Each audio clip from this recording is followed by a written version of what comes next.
A big good evening and welcome to MMTV Volume 12. We are live from Marley Mancunia Studios, slap bang in the centre of Manchester. Thank you for joining us for yet another edition of this rock and roll television. If you are watching at home, please do share it as much as you possibly can. Let's get as many people watching it as possible. And one thing we need to remind you, as always, is the fact that it is Mancunian, it is rock and roll. So if you are at home watching with the kids or anything, there may be a little bit of effing and jeffing. So we will pre-warn you of that. Just to tell you as well, though, we've got loads and loads lined up over the next hour or so tonight for MMTV. Coming up a little bit later on, we're going to be having music from Ruff Trade and Nico and Coby. We're going to be talking to legendary Mancunian Interstellar's Stella Grundy. We've got boxer Kane, Gardner with us, fashion designer Gemma, Gratton, and we're going to be talking to the man who's behind a great event taking place in Duncanfield in July called Kick Out Cancer. All that is coming up tonight on MMTV. Once again, please do share it. Let's get as many people watching it as we possibly can. To start the night, though, a band from Manchester who released an EP called Bad Habits last month. You're going to love them.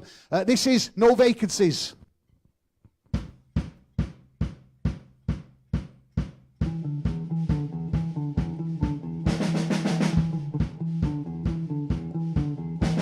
He looks at me with eyes so blind. Your lover is your alibi. Lost you and I've lost mine, but we'll pick it up from here. 'Cause I know we are my left, and I know we are in too deep, and I know you see straight through me, and it's time I will not speak. 'Cause you're on your own and I'm here alone. You're preoccupied with 1,000 lies, but you won't help me get to sleep. She will knock you off your feet, yeah. She's got you, and I'm waiting for your lines, hesitating, 'cause your smile, it's a fake one. I gave up when you took some, now I'm here, like the next one. You gave up when you took some. Yeah, when you took some. He looks at me with eyes so blind. Your lover is your alibi. I've lost you and I've lost mine, but we'll pick it up from here. 'Cause I know you are my left, and I know we are in too deep, and I know you see straight through me, and this time I will not speak. You're on your own and I'm here alone. We are occupied with 1,000 lies, but you won't help me get to sleep. She will knock you off your feet, yeah. And I feel in a tight grip. I wanna help, but I can't help. Slow down, not the next one. She said, so we got to run you like her. Way too much, you need out. You need to give it up. It's not you. It's not you. I know you are with my left, and I know you are in too deep, and I know you see straight through me, and this time I will not speak. 'Cause you're on your own and I'm here alone. You're preoccupied with 1,000 lies, but you won't have to get to sleep. She will knock you off your feet, yeah.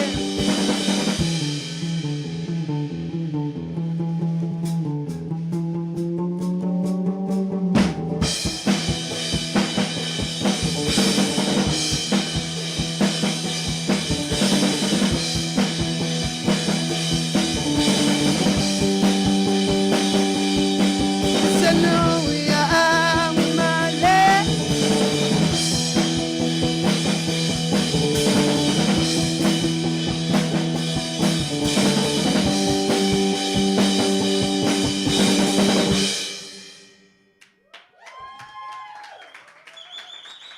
Cheers.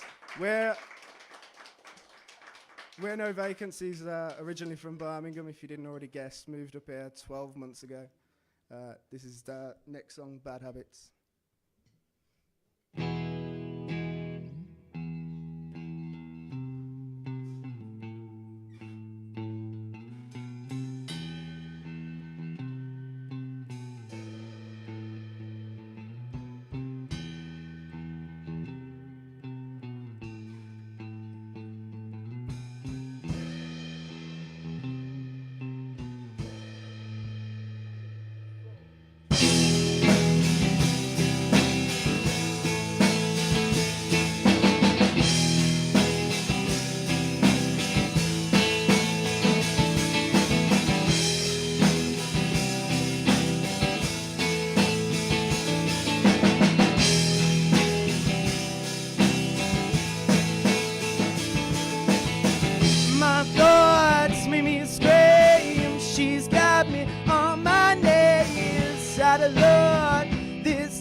Cheers. There we go, from Birmingham and now residing in Manchester. That is No Vacancies. A massive thank you to the lads for starting the night, and their EP is available now on all the usual Spotify and all that kind of stuff. But once again, we have got a studio audience with us. Will you make some noise for No Vacancies? Cheers. Okay, this is MMTV. Thank you so much for watching us. It is volume 12. If you are watching at home, please do, on all the usual social media sites, share it. Let's get as many people watching it as we can. It is Mancunian rock and roll television. Before I introduce the next guest, there's one person I want to mention, actually, who's watching from a hospital bed. He's one of the owners of Marlin Mancunian Studio. He is one of the people who invented MMTV. It's called Carl Power.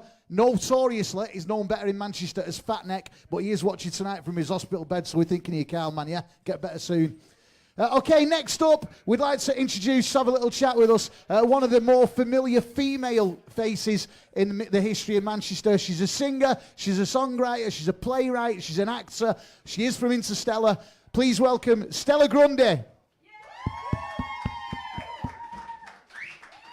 Hiya, Stella, come on. Are you right up there? Sit down, take a pew. Marlin Mancunian Studio. Nice, innit? Looking good, innit? Sit down, come on. Make yourself at home. Right, if I could just give you that so we can hear you on telly. Worldwide television.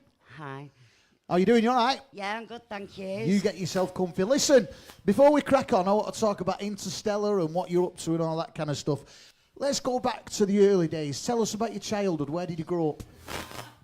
Right, I grew up in Moston on the miners' estate. It was all right. It was a bit miserable as a child, actually. It was very square, very Russian looking, and loads of people just with orange coats on because they'd come out of Borstal or wherever. And this is real life, not a film. And the miners' strike and all that was going on because I'm quite old. So Did you have an happy childhood? Do you know, no. It got better when I went to town, but I went to town at 13, so we had a happy teenage time.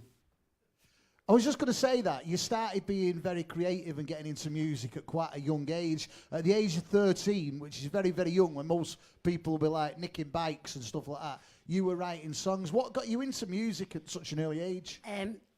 Probably Moston. I might be moaning about it, but it was a great musical education at Moston Youth Club because they were a bit older and the guys, wore kilts and black eyeliner and stuff like that. So a lot of T-Rex, and then obviously when Adam and the Ants come along, it was like, just like Nirvana. So being part of that youth club and stuff like that, it's not me, it's you. It's you. Soundman. Hopefully they can't hear it at home. So being part of that youth club and going to there where, like you say, people were dressing, being original, listening to all that great music, is that something, did you feel part of that scene? Did you want to be part of that scene? Well, it was still dead masculine, so I kind of thought I was, but I was always on the outskirts, obviously. Who were your heroes? Who were your musical heroes as a kid? Well, Joy Division and New Order. So, certainly from a Manchester angle, Marquis Smith lived up the road, and but David Bowie as a kid, really.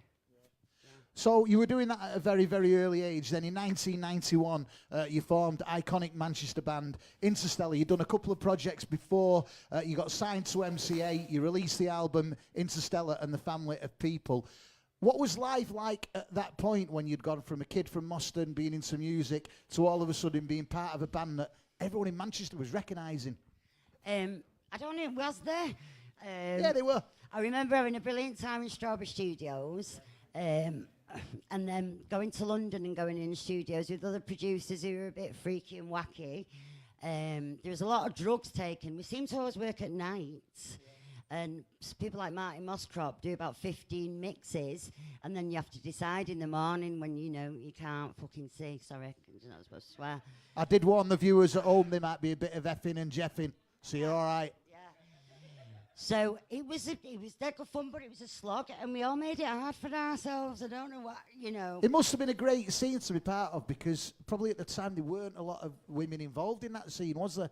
No, I quite liked it, being the only woman about. It was good fun, because all the crew, I think we had a female sound engineer, and of course the manager as well. So that changed the ethos quite a lot. Because some of the bullshit was recognised by me and Caroline. Yeah. Do you know what I mean? So we were quite a strong filter, even though our numbers were small.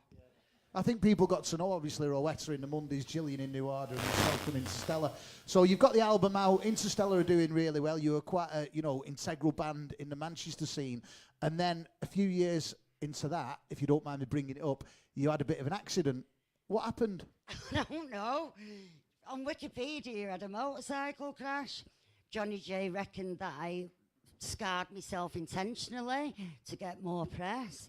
What actually happened was I was trying to get into my rehearsal room, which is round the corner, Wellington Mill, and missed the top and fell off someone's shoulders and landed on my head and my arm. As you do. As you do. And we had gigs, so I didn't pull out of the gigs. I was brave, but I looked like Bette Davis. One thing I want to ask. I had a stick, dark glasses, and an arm in a crutch. It was brilliant. So all this is going on. You live in the rock and roll lifestyle. You break your arm. MCA drop you. A lot of bands would fold. You didn't. It made you stronger. You came back and had, right, correct me if I'm wrong here, you had your biggest hit after that with The Night, didn't you? Yeah, definitely. And with, Grandmaster, which was on a few films and was a hit in Germany. So the music got better, as it should have done, as it used to do in the old days. You know, your first album was where you experimented, and then the second album was where you might get some, commercial success, but not in them days. It's like, all right, fuck them off. They've not done it straight away.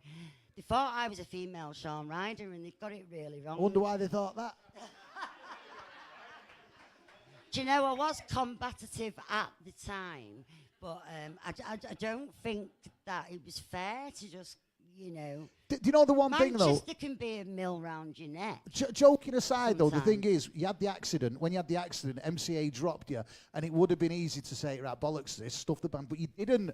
Was that like determination for the band to get even better? Oh, God, yeah, because we loved studio life, I think they'd grown beards by then as well. They'd all gone a bit prog. Hipsters. So it's like, no, we'll carry on, and then it was quite exciting because the guy who signed us signed the Sex Pistols, signed Duran Duran, and he was just a shambles, unfortunately, by the time he got to us. But we did have a good creative time. That's what I mean. You made a lot of memories, and everyone knows Interstellar. Yeah. So you had all this going on with the music, and obviously we've only got 10 minutes, so I wanted to skip through it. Then you didn't just stop at the music. You didn't continue with that. You went into like performing and acting and writing. And how did that come about? How did you make the transition from being in a band to, being an actor and writing plays? Well, I had my daughter Nico, who's playing soon, shortly, and decided that the band thing, wasn't going to work out. I'm not like All Saints or something. I didn't have nannies. So I went to college, but I did theatre studies instead of something proper.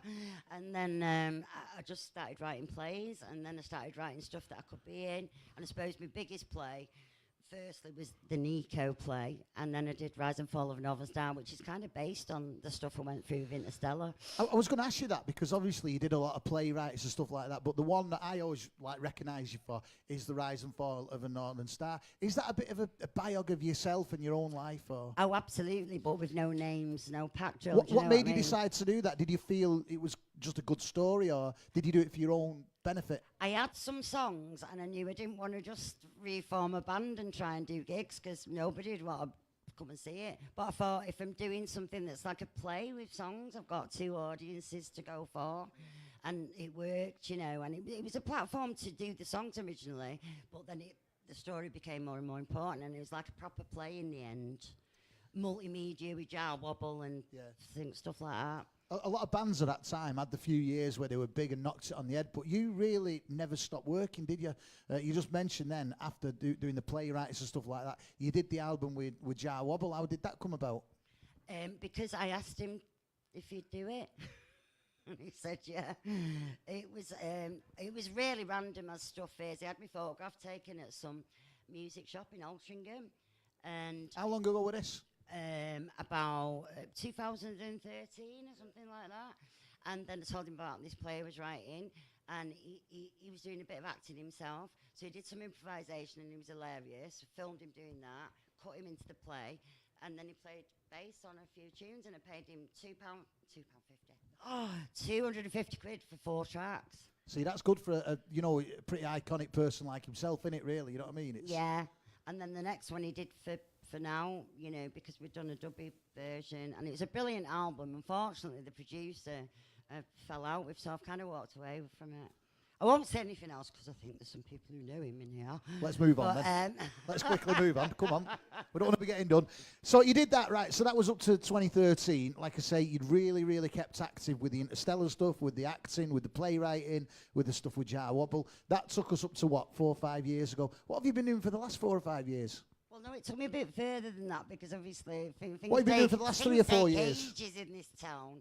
So for the past 2 years, after I put the Jar Wobble album out, I thought I don't like music anymore. So what I did was sold up and moved to the country.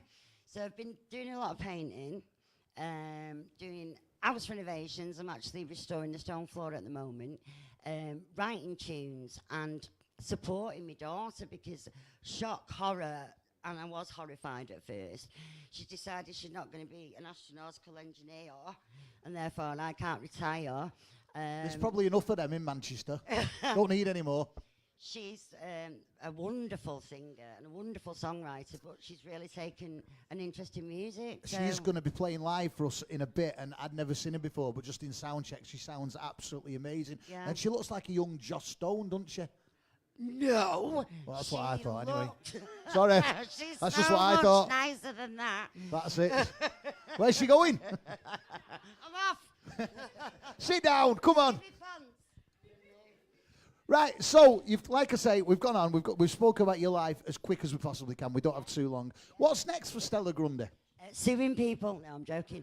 Like a compliment, to be honest.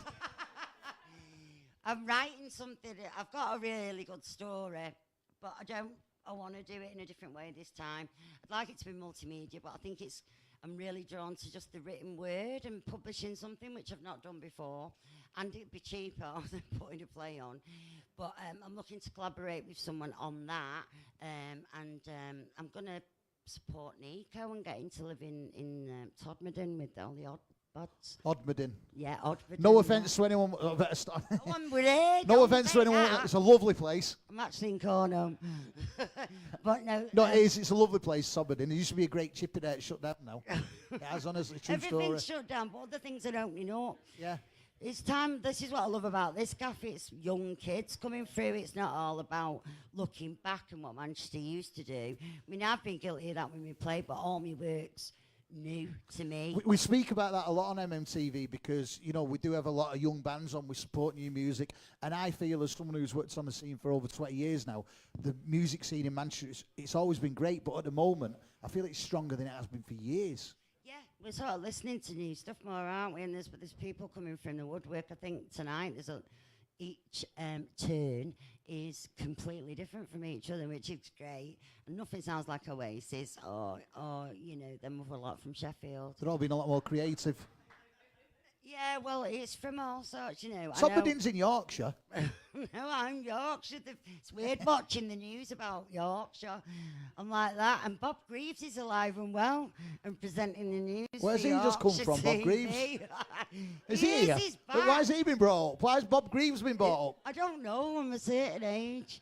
I'm harking for the past, but I'm not. Gordon That's Burns, he was a good one. Yeah, no, the Crypt, in fact. I was at the BBC once, this is a true story, and I went to the toilet next to Gordon. That's a true story. And Saying, you brought Bob Greaves up, I'm bringing Gordon up. Richard Madeley, guilty or innocent? What of? Hang on, let's stop here. We're going off track. We'll have a chat after. Listen, before we go any further, we really, really do need to crack on. There's one thing I want to ask you is, are we ever going to have a book, the life story of Stella Grundy? Because there must be so much in it people don't know. I know, but that's why I've moved out of Manchester, so I can possibly write it. Get it done. Because Get I'll it never done. be allowed back. Well, listen, Stella, it's been an absolute, honestly, when I found out you were here tonight, I was buzzing because you have got a great story. I'm fit. You've always kept him in the Manchester music scene, and, you know, you're a big part of the Manchester music scene. Will you please put your hands together from Interstellar and a million other things? Stella Grundy. Hey, give me the mic back. Typical Yorkshire bird, nicking the mic. Oi! Okay, this is MMTV Volume 12. Thank you for watching us and tuning in. It's all winged. It's Manchester. It's rock and roll television. We've got some more live music coming up soon from Nico and Coby. Before we do that, I want to tell you about something. In fact, I'm not going to tell you about it. The gentleman running it is. There's a great event taking place in Duckingfield Park on the 20th of July. And to tell us all about it is the man who's putting it on, Mr. Pete Bushell. Where are you, Pete? Round of applause for Pete Bushell. Sorry about that. Stella leaving all the shit everywhere. There. Right, first of all, this is the poster. I don't know if you can see it at home on television or not. Kick Out Cancer with a 5K fun run. Now, I know this is the third one you've done. Tell us a little bit about why you decided to do this event. Back in 2016, I lost my mum to cancer. And if anyone's ever been to Christie's Cancer Clinic in Manchester knows how hard they look after patients. And it's not I'm not raising money for Christie's, but I am in a way. I'm raising money for, because mostly people raise money for the MD who's sitting in an office doing nothing and everything like that. But I'm raising money for. Have you ever been to Christie's? I've not personally. If you go into a room, all you get out is one pull-out bed and one chair in one room, and someone's loved one dies in that room. I want to make it a bit more comfortable for you and I to go, for loved ones to go, for an extra pull-out bed, for an extra chair, for an extra fan, for a bit more brighter room or anything like that. It's just to brighten up each ward and every hospital around Manchester. That's what my money I'm raising. I think that's.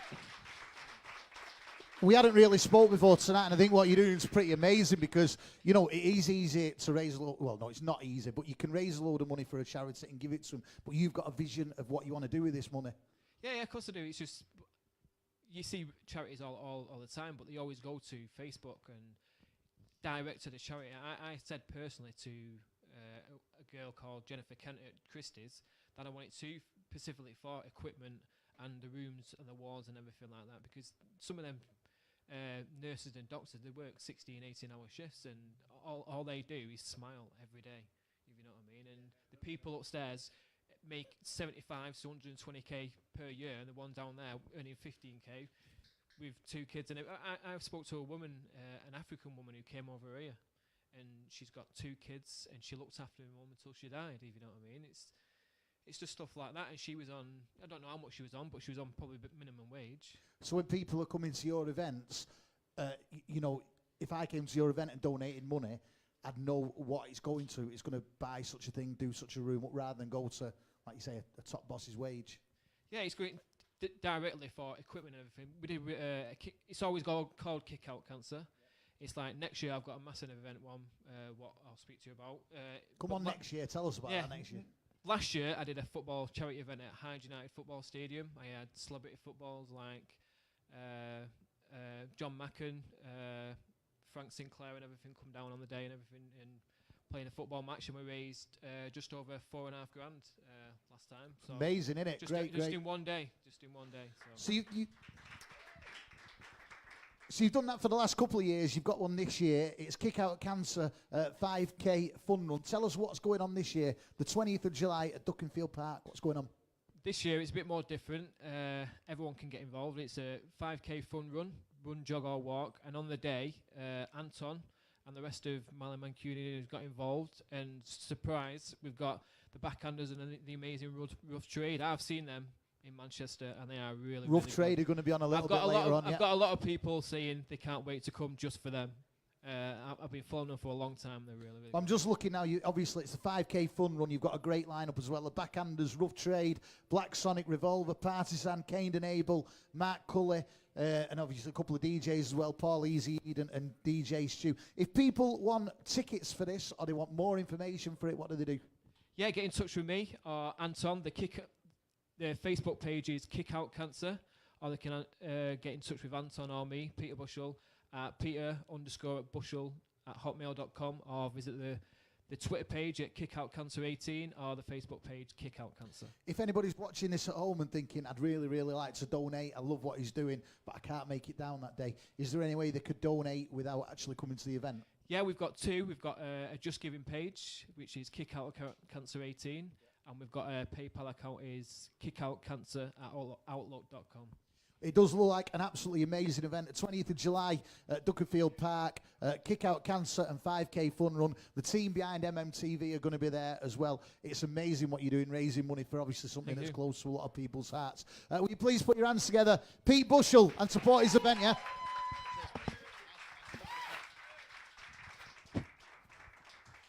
Okay, this is MMTV Volume 12. Thank you so much for tuning in at home. We've still got loads to get through tonight, but it is time we have a little bit more live music. Will you please put your hands together and welcome Nico and Coby.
Thank you.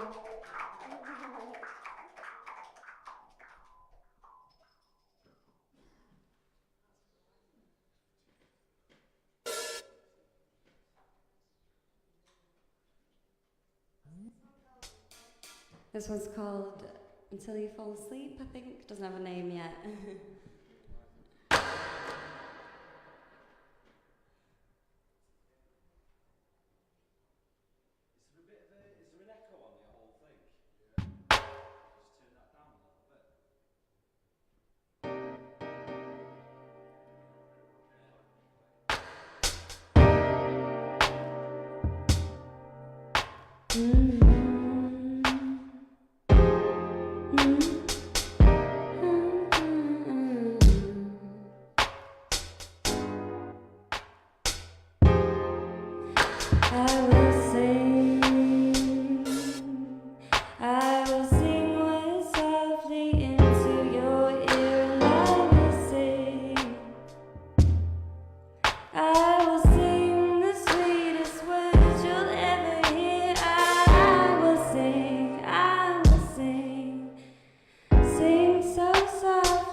Thank you. MMTV Volume 12, Nico and Coby. And if you recognise Nico, that's because she is the daughter of Mancunian legend who we had on before, into Stella Grundy, now making an absolutely top name around the area for herself. So a massive thank you once again. Studio audience, let's hear it for Nico and Coby.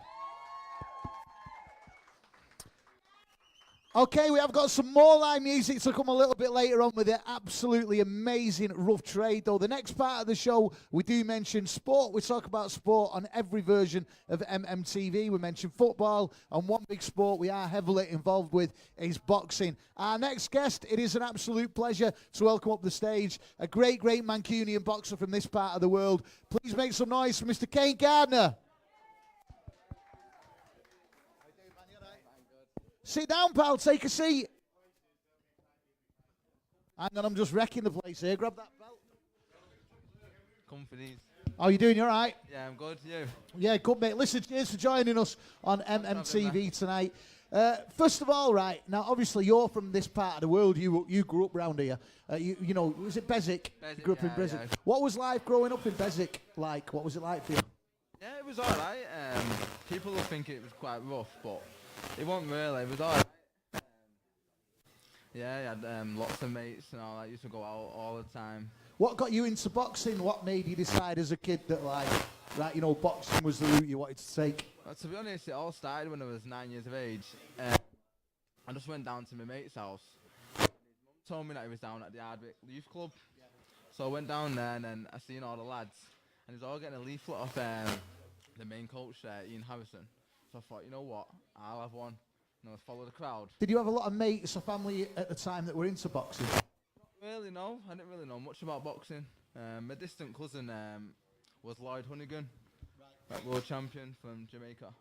Yeah, so but other than that, I didn't really have... It's quite interesting that, because a lot of the boxers we've had on MMTV, you tend to find that, you know, the family's got them into it. Yeah, And it was just part of the growing up, but it was something you discovered for yourself. Just discovered it with my mates. We all started, about 7 of us, at the Hardwick Youth Club.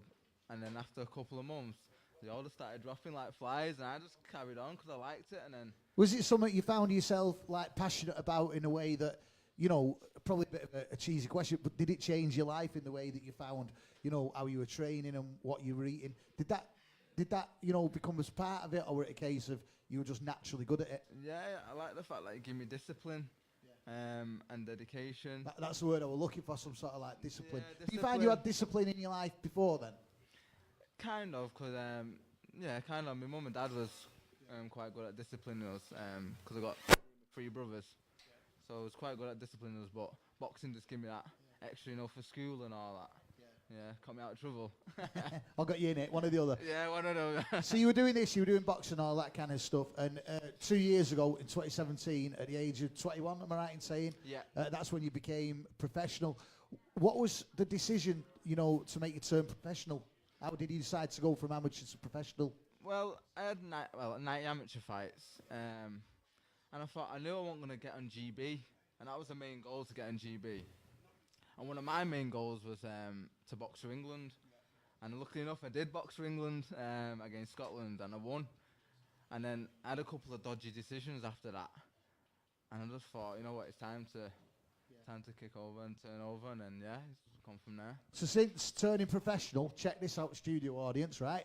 You've had 8 fights, which you've won all of them, 5 knockouts. That's some record, that, innit? No. You know what I mean? Yeah, I've had four on the bounce now, so I'm on a good roll. Out of all of them, is there one particular that you remember and you'd say that, yeah, that's my favourite? You know what? They've all been quite good, you know. Yeah, I don't. To be honest, the 6th one, I think, I stopped him with a good combination to the end, and I'll always remember that. And the crowd was massive, so it got me up there. You know, like, obviously you're winning all these, you've won 8 of Yeah. them, like you say, 5 are knockouts and all that. Do you find that you go into the next fight thinking, can do this, doddle, or do you find it makes you even more determined to train hard and, you know? Yeah, of course, it makes me determined to train hard. I train hard anyway, and I'm dedicated anyway. Yeah. Your last fight, another knockout, as you do, Yeah. was on the 16th of March, where you beat Lee Howler, which was that in Oldham? I've not got that in my notes. Was it in Oldham, that yeah, one? it was in Oldham. Well, I was meant to fight the week before at the Bolton Stadium, but the day before my opponent pulled out, which was a massive kick in the teeth. Shit it. That's what he did. Yeah, I know.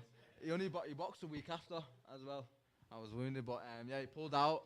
But luckily, my manager and promoter, he had another show the week after, so he got me on that and found me an opponent. So yeah. So I know that's only a couple of weeks ago. Like I say, that was the 16th of March. So it is only 3 weeks ago. Yeah. Do you know when your next fight is yet? Have you any idea? Or? Yeah. I found out yesterday that I'm boxing on the 11th of May at the Bolton. So they're coming around quite quick, aren't I fight every like 8 to 10 weeks at the moment. But then I'm hopefully getting myself a title fight soon and getting on a TV fight soon. Just waiting for my opportunity. That'll be top, that, and obviously we'll all be rooting for you. So after your last fight, do you find that do you take a bit of time off, or is it constant, you know, training and? Well, I I stay in the gym, but then I have a week off like eating. I can just eat all sorts, man. Telling you. But yeah, I'm always in the gym, always learning. You Is can't that stop your way learning. of a blowout? Have a week off training, eat what you want, and then get back into it again? Yeah, that's me. I don't really drink about, so I just eat. Instead of drinking, I just eat. But So obviously, you know, you're doing amazing. The last couple of years, you've had probably the best couple of years of your life. You say you've got another fight coming up in May. What does the future hold for Kane Gardner? How far do you want to take this? well, long term, obviously, my main goal is to become the world champion, and obviously go up weights and win world titles. But at the moment, that's what I get. I start at the bottom. I want to win that Central Area title first, move up to English, and then the British. I always want to win that British title. I feel like you don't particularly want to go from, like, you know, where you are now to bang right to the top. You almost want to work your way up there and do it properly. That's what I mean. Well, I'm only a babe. I'm only 23, and then the sport of boxing, that's young. You know what I mean? So I'm like 30, 31, peak age.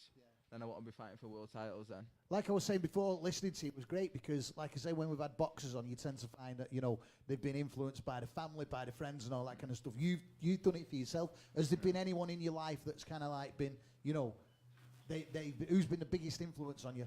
You know what? Well, my dad. My dad's always drilled it into me. Was he into boxing or anything? Yeah, my dad's always been boxing. He's done loads of martial arts, karate, kickboxing, judo. So he's told us, yeah, he was always yeah. It's obviously, you know what I mean, you say you're only 23, obviously you've got a long time to go and all that, but your feet are still very grounded, aren't they? Yeah, of You know what I mean? course. Listening to you, Yeah, it's, that's you something. know. I'm still at the Miami gym up in Drawsden. I'm a coach there. I train all the kids there. That's interesting, that. So you're not just training yourself and then doing your fights, you're actually, you know, coaching kids and that as well. Coaching kids, I'm taking them up and down the country, boxing. I really love boxing. So basically, I always say this when we have boxers on, you're changing kids' lives, aren't you? That's what I mean. That's what it's all about. That's what it's all about. So is that something you want to look at doing in the future, as well as going as high as you can, coaching and, you know? Yeah, of course. Hopefully, I'll a bit of money when I'm older, so I can open up my own gym for the public and a boxing gym. And yeah, just create champions. Well, the way it's going, it's now to be sniffed at. You know what I mean? 8 professional fights, 8 wins. You know what I mean? Yeah. Listen, Kane, it's been an absolute privilege having you on MMTV Volume 12. Good luck for the future. We're all rooting for you. Thanks for having me. Do us a favour before you go in. Come back maybe next year. Tell us how it's going. Yeah, definitely. Kane Gardner.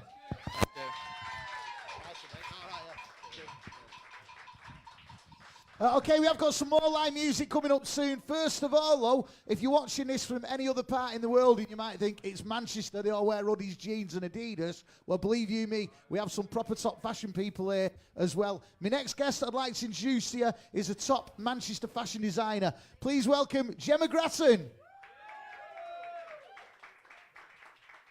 Hi, Gemma, how are you doing? All right, nice to see you. To see you now. Sit down here, MMTV.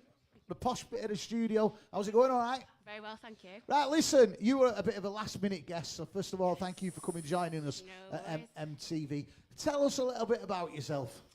So I've worked in construction for 17 years. Construction. Yeah. And now you're a fashion designer. Yeah. How did that come about? So been in construction for 17 years. I was a project manager in Dubai. Built the world's tallest mass climber. In which Dubai? was in Dubai, well, Abu Dhabi that was. So I was in Dubai 2.5 years, Abu Dhabi for 2.5 years. And came back, went travelling for a year around Central South America, India. Lived like a hippie for a year. And yeah, just really like embrace like sustainability, like just really learn a lot on my travels. And when people say you learn about yourself, I truly did, you know. So came back to Manchester, done every festival, done about 7 festivals in 1 year, and when I got back, and You know, it's dead interesting listening to you because you're saying like you had this amazing life in Dubai. You went around the world and all that kind of stuff, and you did all these festivals. Could probably do a program about that. Yeah. But you're laughing there No. thinking, yeah. no. But No, seriously, well, you were doing all the construction stuff. Was fashion something that was in your life then? So I've always loved fashion. I've always loved style. I've always had my own style. Just wearing what I like to wear rather than following trend. You know, just having my own kind of style. So when I came back to the UK, I had to get back into construction. Was looking, all my stuff was in storage in Dubai, so I had to start looking for workwear because my work wardrobe was storage. looking on the internet, in high street shops, and just couldn't find anything of my kind of style and like what I liked. Where's your stuff now? Is it still in Dubai? Yeah, it is actually. Is it? You better get that back. It's going to be costing you a fortune in storage. No, that's it. I'm going to leave it. Don't tell anyone. So so basically came back and I just had this light bulb moment. But I was like, because when I was traveling, I was just thinking, I made so much money from my companies, like in construction. It was like, I just wish I could have my own business, you know, like and do the sales and make my own money, you know, rather than doing it for other people. And I had this light bulb moment, like I'll make my own clothing brand, like, you know, women's corporate workwear, because there was just nothing much out there for the modern day working woman. So I had this idea, but got back into construction for another like 2.5 years, and then just thought, you know what, fuck it. I'm like, you know, I'm gonna just go and I'm gonna do it. I'm gonna take the leap. I'm gonna Grundy on before. Effing this, effing that. I'm gonna take the leap of faith and like literally left my job, went to Australia, wrote a business plan, came back, got the money together, went to Ethical Fashion Week in Berlin, Berlin Fashion Week.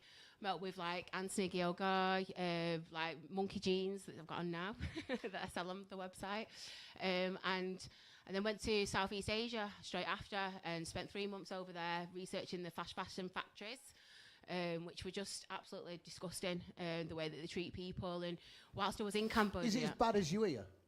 It is, yeah. Well, I didn't actually physically see it personally, but so like the universe kind of like puts things, when you surrender to your purpose, the universe puts certain things in your way. That's what I believe. And I was like, literally went to Siem Reap, sat in an airport reading my book, and this guy's gone, oh, what are you reading? I was like telling him what I was reading, and he's like, are you travelling? I said, well, I'm actually like here on a bit of a mission, really, doing activist stuff, really. You know, I wanted to make a short documentary, really, about the fast fashion industry. And basically, he told me about different brands in Phnom Penh, which is like the main kind of manufacturing like capital in Cambodia. Got to Cambodia, met this woman through this guy who I spoke to in the airport. She put me in contact with this guy who like gave the certification for all the fair trade factories in Cambodia. So I went to the killing fields, which was like really heart-wrenching. So Cambodia have literally gone through mass genocide through like, you know, the 1970s, which is not that long ago really. And then like went and seen that, and I read this thing. I was doing like quite a lot of research at the time, and I read this thing on the internet, and it was like my friend told me about this fashion gazette, and it was like, I don't want to say certain brands, I don't want but certain brands, like there was like the top 10 sustainable, ethical brands, you know, globally. And I found this thing which said, you know, 75 people fainted. And so I thought, right, I'm going to go to the factory. So I got a tuk-tuk like an hour out of Phnom Penh on my own, like sat outside this factory. I'm not going to say the brand. It's a high street brand which everybody goes to. And I sat outside this factory, and then someone's like, you know, only like white female in this like small town. So I was going, what are you here for? And I was like, I'm waiting to interview a worker. And it was like, it was Chinese New Year at the time. It was like, they've all finished work early. But it was like an epiphany for me at that moment, which was just like, rather than activism, it's action against activism. It's like leading by example, like showing the right way. So seeing what was going on changed your life and made you decide you wanted to do something? No, I'd already decided before that to do it. But it was just kind of like, rather than kind of blowing up people that were doing it the wrong way and you know... Blowing them up? Is that what they were doing? Rather than like, you know, obviously like grassing them up, you know, whatever it is, you know. It was, you know, I just thought, you know what, I'm just going to do it my way and hopefully lead by example and show them what the right way is, because... A lot of people watching, though, they'll be thinking, you know, I mean, what you've done is amazing and all that, but going from construction into the fashion, which we're going to talk about, you know, the Be Thrive in a minute. I want to talk to you about that. Yeah. How did you fund it? That's what a lot of people watching will be thinking. Well, that's great doing that, but how did you fund that lifestyle from construction to fashion? So I got a decent pay. Like I was on quite well paid in construction. A senior manager as a project. So it's just money you'd saved up. Like, so like when I left my job, I got 3 months pay, which was pretty decent. Went over to Australia. I worked a little bit over there, which you get, you know, pretty decent pay. You've been around, haven't you? A little bit. I went to Magaluf once. So yeah, just like, and then my mum's credit card and my credit card, and just I've got myself into a lot of debt with what I'm doing, but I've got a real passion for it, and I'm not going to stop until I get there. So it's Well, that's obvious. It's obvious, you've got a passion for what you're doing. So let's move forward a bit. Yeah. You've got the Be Thrive now. Tell us what the Be Thrive is. So the Be Thrive is an ethical, sustainable platform. So all things ethical, sustainable, like clothing, footwear, skincare. I want to really kind of, I'm all about collaboration over competition. So, the fashion industry is the second most destructive industry in the world, and it's actually destroying the planet. And if we don't actually start making some conscious changes now as people, we're going to set ourselves up for the biggest mankind failure of all time. And that's a statement, that's real. Do you know what I mean? It's like we have to really fucking. It's a funny thing, though, really, because obviously you're getting a lot of attention from the audience now. It's a funny thing. It's like, if I go and buy clothes, I don't think about this. Do you know what I mean? So Nobody does. Unless we're getting told this of people like yourself, we don't know about this. Yeah, you don't know where your clothes come from.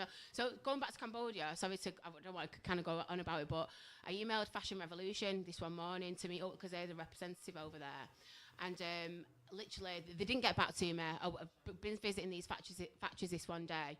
And I'm sat in this vegan cafe, and my friend came over. She was working with me at the time, but she was going to this yoga retreat, and with fashion ideas out across the table. And there's these two women that come and sat next to us for an hour, and then they've gone, "Excuse me, by the way, you're setting up an ethical clothing label?" I was like, "Yeah." She's like, "I'm from Fashion Revolution." I was like, "Are you joking?" I was like, "I literally emailed you guys this morning," and she was with the UN representative. Wow. And they told us how some of the factories in Cambodia. So Cambodia have gone through mass genocide, like we're saying, and then when they actually got through that, Margaret Thatcher knew about it, and the UN people around the world knew what was going on in Cambodia, but nobody done anything about it. The borders got Vietnam went in, stopped all the Khmer Rouge from killing the people, and then all of a sudden it's like people have come in from the UK and set up these factories, absolutely exploiting these people, and now they're paying them the minimum wage over there is $156 a month, which is no living wage for no person in any country. So it's not okay for us to think that. Right, we're in the Western world, and we'll continue buying from these fast fashion chains, these high street fashion chains. I can't get my words out. I've got so much to say. Honestly. Not noticed. No, joking aside though, obviously we are talking and stuff, but it's like, it's dead easy for us to go out and buy clothes, but what is going on in the world where the clothes are being made? We don't know unless we get told. Right, so if you're not going to buy organic, you've got to think, if it's not organic yet, it's got GMOs in the seeds, and there's pesticides that are being sprayed on the actual plants. So the farmers are suffering because they're getting fumes from the chemicals that's in the plants, so it's their health. And you can actually think, so Manchester was the economic engine, it's the industrial revolution, right? We started this we started this way of the world, this industry, and and now we've got the two biggest fast fashion houses in the whole of the world based in Manchester. And it's like, right, come on now. Manchester is such a united kind of city. And it's like, we all need to start waking up. Buy organic, because if you don't start buying organic, it's not gonna get that publicity. It's not gonna get the following that it needs. So you have to start buying organic for it to, for it to start getting popular. The aim of the Be Thrive is to start making eco mainstream. We need to wake people up. So basically what you're doing the Be Thrive stuff, which is obviously, it's not just getting fashion out there which you want, it's also spreading the word about how we should be doing, and buying clothes really. It's brilliant what you're doing, and I do think that, joking aside, more people need to know about it, because people like myself would just go buy clothes. We don't. Adidas are on it. And here we go. No, they are. They're actually on it. Who made this then? Who knows? How long have you had it? I've not had it long, actually. I only got it. We had a big event at Bowlers, and I thought I needed a new jacket. Manchester. You like it, yeah? Yeah, it's nice. Yeah, it was good. It was a good day. Yeah, no, honestly. Anyway, never mind that. You've got an event coming up. Tell us about this event you've got coming up. So we had the B5 launch party, which was absolutely amazing at Manchester Hall at Vanitas. Great show. So many people turned up, which was amazing. So grateful for the support. But that was more of a showcase of the B5, the collections, and also the brands that are selling on the platform. However, I'm organising now, it's Ethical Fashion Week, which is the 22nd of April, which is the 6th year of the Rana Plaza disaster, which was the factory that collapsed in Bangladesh and killed over, nearly 1,500 people. So where does this event take place? So it's going to be at the Whiskey Jar in the Northern Quarter in Manchester. And basically, it's going to be bit of interviewing like each of the brands, myself and the other brands on board. So I've got like, this is a trainer brand that I've got on board, Woden. They're a Danish brand. Who made them? Woden. No, I meant we're some fella in like... No, so they're fully sustainable. The soles are made out of 10% recycled rubber. The rest of it's natural rubber. We've got cork in the soles to reduce plastic. I've got monkey jeans on with these, an organic jean brand which use 80% less water. This is my blouse from the Bee Thrive, which is organic bamboo silk. And it's just kind of promoting the brands, telling like the brands to be able to tell their story, why they're doing it, what they're doing. I mean, certainly Phil from Monkey Jeans is an amazing guy. And he's been doing this for 16 years, which is just amazing, because now it's like, we're coming into an era where we all have to start waking up and making a change, because it's actually that serious. Like, it's no joke. Do you know what I mean? So people are watching this at home, obviously, you've got a great story. You're telling stuff that, as general public, we don't know. Yeah. And, we're probably a bit ignorant too, but unless we get told, we don't Ignorance is no longer bliss. It's not okay anymore. You don't need to have a go at me. I'm trying to help you here. it's No, seriously, you've got all this coming up. You've got a great event coming up at Whiskey Jar. If there's anyone watching at home that wants, it's thinking, hang on, I like what she's saying, I like what she's doing, I want more information. Where do they get more information? So the event's on it's the 17th of April, the Whiskey Jar. We're basically, we've got 50 of the B5 organic cotton T-shirts to give away. The first 50 people that turn up, we're asking everybody that shows up to bring one of their fast fashion brands, one of their like fast fashion T-shirts. And we've teamed up with Adidas. No, not like your fast fashion. Oh, and no, it's not Adidas, isn't Adidas is actually getting on the ethical, sustainable vibe. Quite a good thing. I thought that. That's why I buy it. Yeah. By 2024, Adidas are going to have no plastic in their products at all. So, and basically, everybody that comes to the event, we want them to bring. Want them to bring a fast fashion T-shirt that they bought off any fast fashion chain, and we're teaming up with Manchester University, and we're going to do a huge art project, which is going to be a massive statement in Manchester.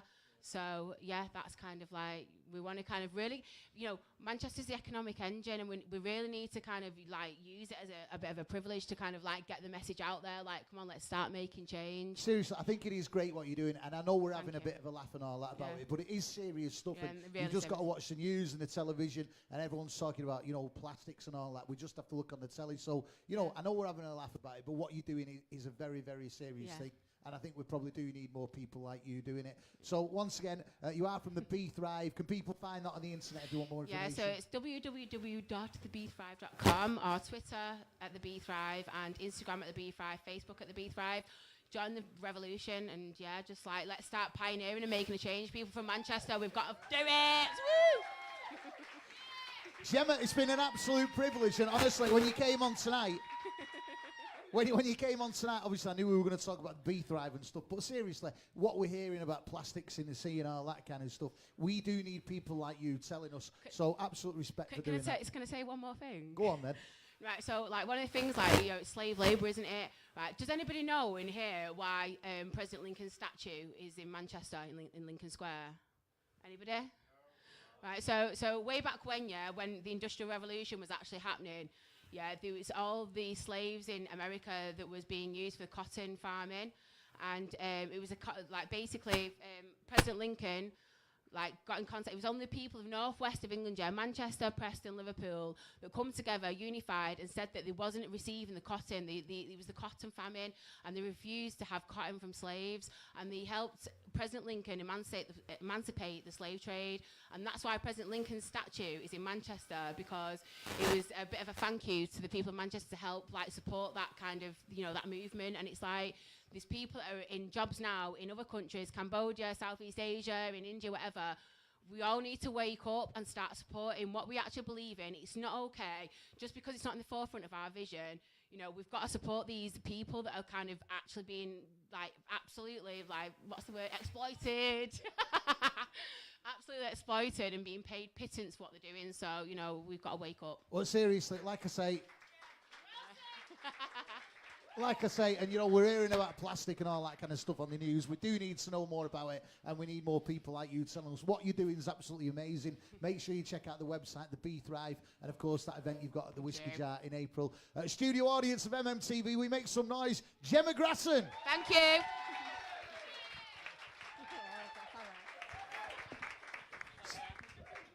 She said she was shy when she got here. This is MMTV Volume 12. Thank you so much for tuning in. It's Marley Mancunia Studio, live from the Marley Mancunia Studios in Manchester. We do it every fortnight. It is Manchester rock and roll television. Spread the word, tell your friends, and keep supporting what we are doing. It's creative, it's music, it's sport, and we introduce you to some amazing people like this next band who are going to close the show for us. We're going to tell you a little bit more about the next one after they've been on. But MMTV Volume 12, it is a great pleasure to welcome an amazing band. This is Ruff Trade.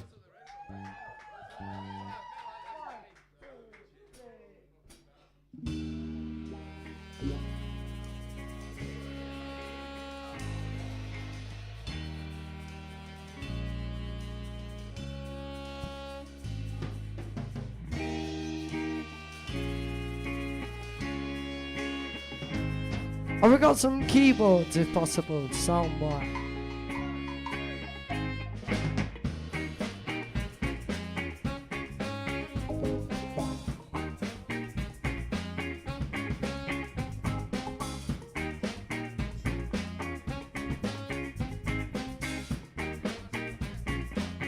Rhythm, it's a bittersweet symphony that's life. Trying to make ends meet, you're a slave to the money, then you die. I'll take you down the only road I've ever been down. You know the one that takes you to the places where all the veins meet, yeah. All together now, people, are you ready? No change, I can change, I can change, I can change, but I'm in my mood, I'm in my mood. I'm a million different people, one day to the next I can change my mood, oh no, no.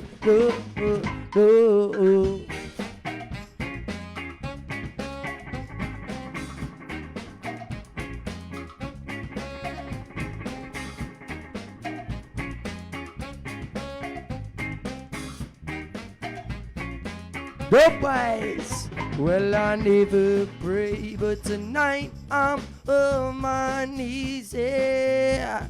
Yes, MMTV, I need to hear some sounds that recognize the pain in me, yeah. I let the melody shine, let it cleanse my mind, I feel free now, so free. But the airwaves are clean, there's nobody singing to me now. You ready to sing along, people? No change, I can change, I can change, I can change, but I'm in my mood, I'm in my mood. I'm a million different people, one day to the next I can change my mood, oh no, no.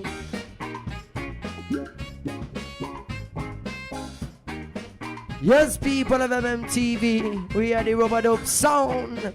Ruff Trade live in your area.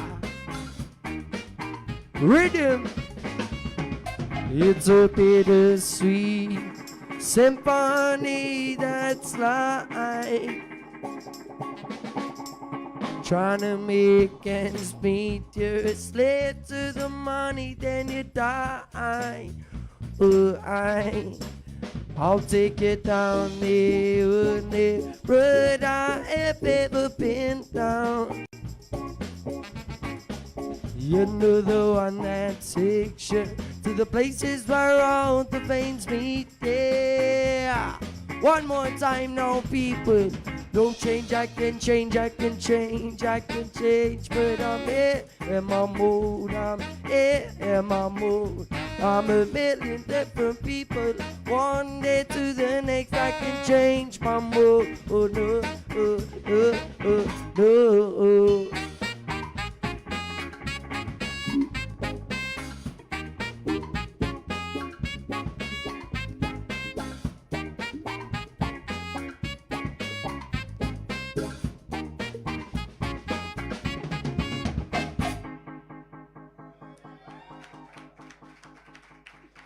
Thank you.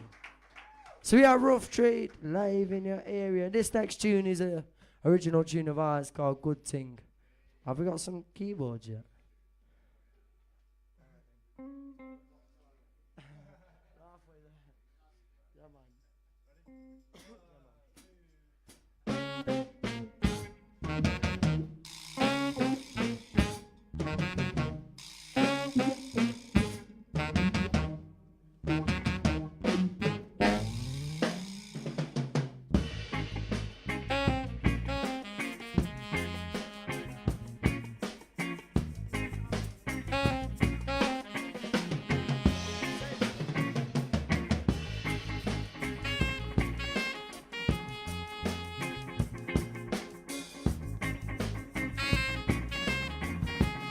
Yes, people, is it a good thing or a bad thing? Is Donald Trump what the world is wanting? Everybody listen, cheese, I may tell you something. Truthful, useful, or astounding.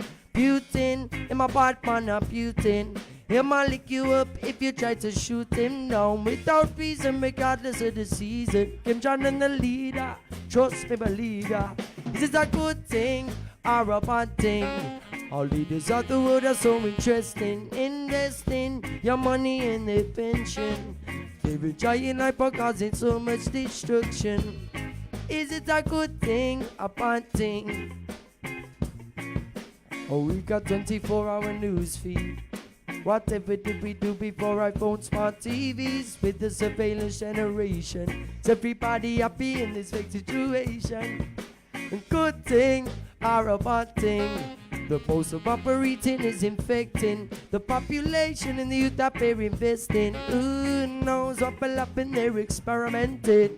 People's unemployment is rising. Patients in hospital corridors, them are dying. Cause them say Brexit on the horizon. Waving goodbye instead of uniting. La.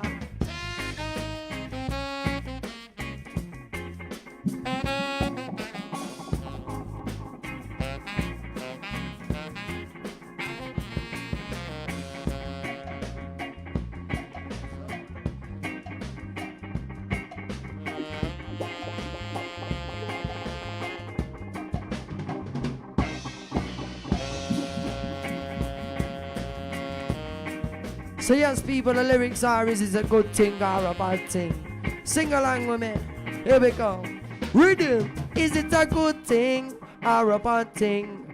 Live on direct MMTV. A good thing or a bad thing? Bam bam bidi bam bam bidi bam bam bidi bam bam bam dang. A good thing or a bad thing?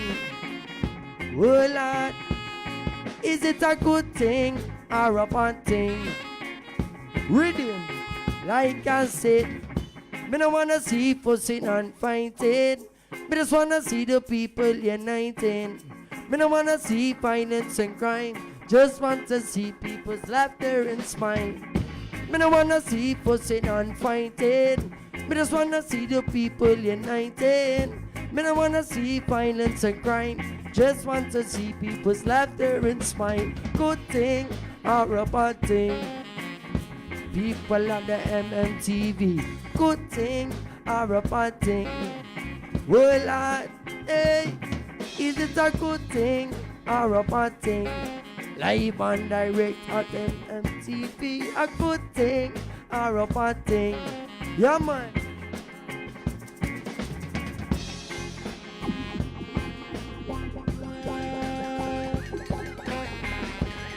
Thank you for listening, thank you for dancing, thank you for singing.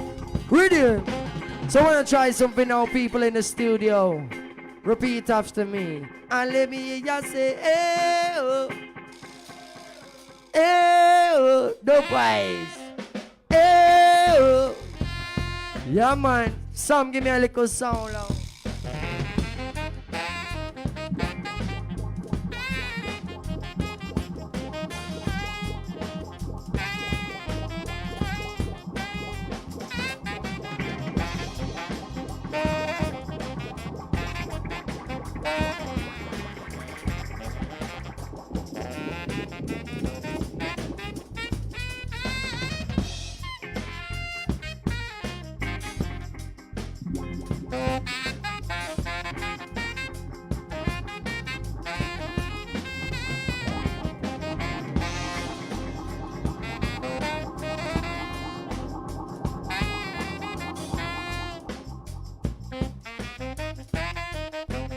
So yes, people, thank you for listening, thank you for singing, thank you for dancing.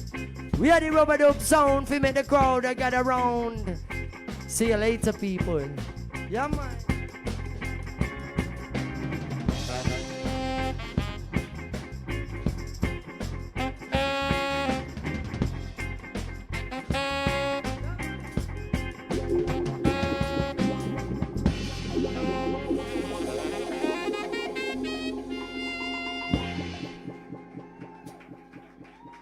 There we go, what an unbelievable way to end the show. Ruff Trade finishing off MMTV Volume 12. Thank you so much, lads. Nice one, yeah? MMT Volume 12 ending with Ruff Trades. Thank you so much for watching tonight. You have been watching MMTV Volume 12 live from Marley Mancunian Studios in Manchester. We are back in 2 weeks' time. It is Easter weekend, so we've got a very, very special one lined up. All you need to do is follow MMTV on all the usual social media sites, and you'll find out more, but it is a good one, Easter weekend. A massive thank you to No Vacancies, Nico and Coby, and Ruff Trade for playing live for us tonight, and also to our special guests, Stella, Grundy, Kane, Gardner, and Gemma, Gratton. We should have had Emily Oldfield here tonight. She has sent her apologies. She couldn't make it. She is going to be here at one of our next events. All the information about MMTV is on mmtvmcr.com, and if you want to watch any of the previous episodes, you can do on the MMTV channel.